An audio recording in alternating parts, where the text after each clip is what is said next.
नमस्कार सगळ्यांना, कशा आहात सगळ्या? आय होप सगळ्या ठीक असाल. आज आपण घरच्या घरी मोठ्या साईजची टोट बॅग बघणार आहोत.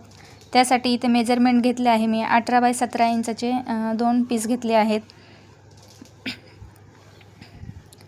आणि बेल्ट बनवण्यासाठी मी इथे 18 बाय 1 इंचाचा 2 पीस घेतलेले आहेत, म्हणजे 2 बेल्ट घेतले आहेत.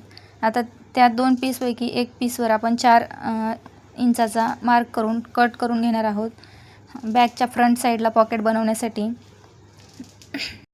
बघा व्हिडिओमध्ये मोठ्या साईजची टोट बॅग घरच्या घरी कशी बनवायची हे सोप्या पद्धतीत स्टेप बाय स्टेप सांगितले आहे, त्यामुळे व्हिडिओ शेवटपर्यंत नक्की बघा. आता चेन बसवण्यासाठी मी पीसच्या साईजहून 1 इंच एक्स्ट्रा चेन कट केली आहे रनर बसवण्यासाठी. बघा एकदम फिनिशिंगने चेन बसवण्यासाठी बॅगच्या सरळ भागावर मी चेन उलटी ठेवली आहे आणि त्यावर एक अस्तरची पट्टी ठेवली आहे. अशा प्रकारे चेन बसवल्याने आपली बॅगची फिनिशिंग एकदम मार्केटमधल्या बॅगसारखी येते. आणि बॅगचे जे रॉ एजेस असतात, म्हणजे धागे वगैरे निघतात, ते बॅग चेन उघडताना चेनच्या आतमध्ये येत नाहीत. एकदम फिनिशिंगने चेन बसवण्याची ही सगळ्यात सोपी पद्धत आहे. तुम्ही ही बॅग घरी नक्की ट्राय करा, कारण रेडीमेड बॅगपेक्षा घरी हाताने बनवलेली वस्तू कधीही मजबूत आणि सुंदर दिसते. बघा मी चेन बनवून बसून घेतली आहे, त्यात रनरही टाकून घेतला आहे. आता आपल्याला पॉकेट बनवण्यासाठी सेम साईजचा 18 बाय 17 इंचाचा एक अस्तर कट करायचा आहे. मी मेन पॉकेटसाठी चेन कट करून घेतली होती आणि अस्तरही जोडून घेतला आहे. बघा आता आपल्याला बेल्ट बसवायचे आहेत, त्यामुळे मी बॅगचा मध्य काढला आहे. 17 इंचाचा मध्य 8.5 इंचावर माप टाकला आहे मी, आणि दोन्ही बाजूने 2.5 इंचावर मार्क केला आहे. तुम्ही 3 इंचावर केलं तरी चालू शकतं. बघा अशा प्रकारे बेल्ट बसून घ्यायचे आहेत. इथे मी बेल्टची लांबी 18 इंच घेतली आहे. तुम्ही 21 इंच किंवा 24 इंच तुमच्या म्हणजे तुमच्या इच्छेनुसार कमी जास्त करू शकता. बघा व्हिडिओत दाखवल्याप्रमाणे मी दोन्ही बाजूला बेल्ट बसून घेतले आहेत.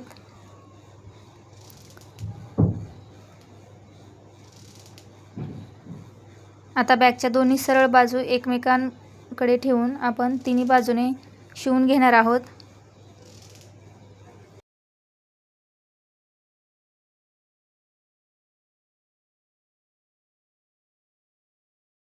आता बॉटम तयार करण्यासाठी मी 2 बाय 2 इंचाचे बॉक्स तयार केले आहेत.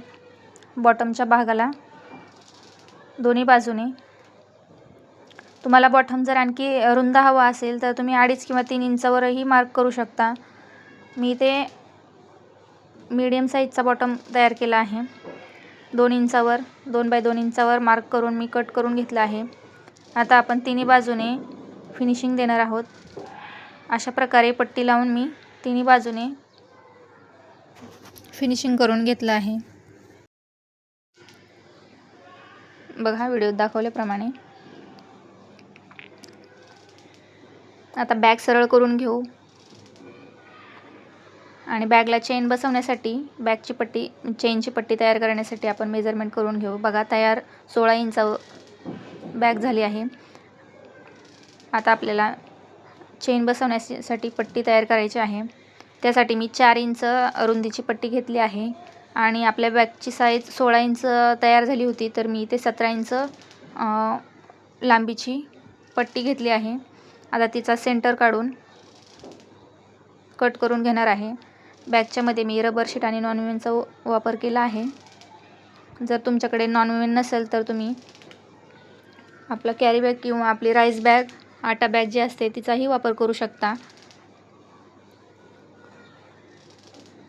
बघा अशा प्रकारे चेन बसून घेतली होती आणि 2 रनर त्यात मी टाकून घेतले होते. दोन्ही बाजूने अर्धा इंच मार्जिन सोडून आपण शिवून घेणार आहोत. जर तुम्ही बॅग स्वतःसाठी घरीच बनवत असाल तर तुम्ही आटा बॅग किंवा आपली कॅरी बॅगचा उपयोग करू शकता, पण जर तुम्हाला बॅग सेल करायची असेल तर त्यात तुम्ही रबर शीट आणि नॉनवुमेनचाच वापर करा. यामुळे बॅगला प्रोफेशनल लुक येतो. बघा आता आपल्याला चेनला एकदम सेंटरला फोल्ड करायचं आहे आणि 1 इंचावर मार्क करून शिलाई करून घ्यायची आहे। असं केल्याने आपण जेव्हा बॅग मागच्या आवाजाला थोडा इग्नोर करा, उघडताना चेन मध्ये येणार नाही किंवा लूज पडणार नाही, एकदम आपण स्मूथली चेन उघडू शकतो। दोन्ही बाजूने सेम 1-1 इंचावर शिलाई मारून घ्यायची आहे आणि एक्स्ट्राची मार्जिन कट करून घ्यायची आहे।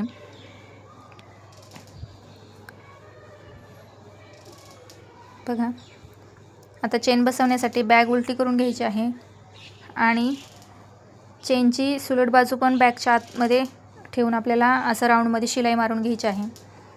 आता इथे याला पाइपिंग नाही केली तरी चालेल, पण मी इथे पाइपिंग केलेली आहे, त्यामुळे बेल्ट आपले आणखी मजबूत बसतात। आता बॅग सरळ करून घेऊ आणि आपल्याला याला पाइपिंग करायची आहे। आता बघा तुम्ही बॉटम आणि बॅग आपली किती फिनिशिंगने तयार झाली आहे। आता आपल्याला बेल्ट बाहेर काढून असे राऊंडमध्ये आला शिलाई मारून घ्यायची आहे, जेणेकरून एक सुंदर पाइपिंग तयार होईल आणि आपली बॅग चेन एकदम फिनिशिंगने रेडी होईल। बघू शकता तुम्ही आपली बॅग किती सुंदर आणि फिनिशिंगने तयार झाली आहे। तुम्ही ही नक्की ट्राय करा। व्हिडिओ आवडला असेल तर लाईक करा, काही समजलं नसेल तर कमेंट करून सांगा आणि व्हिडिओ यूजफुल वाटला असेल तर चॅनलला सबस्क्राईब करा। धन्यवाद।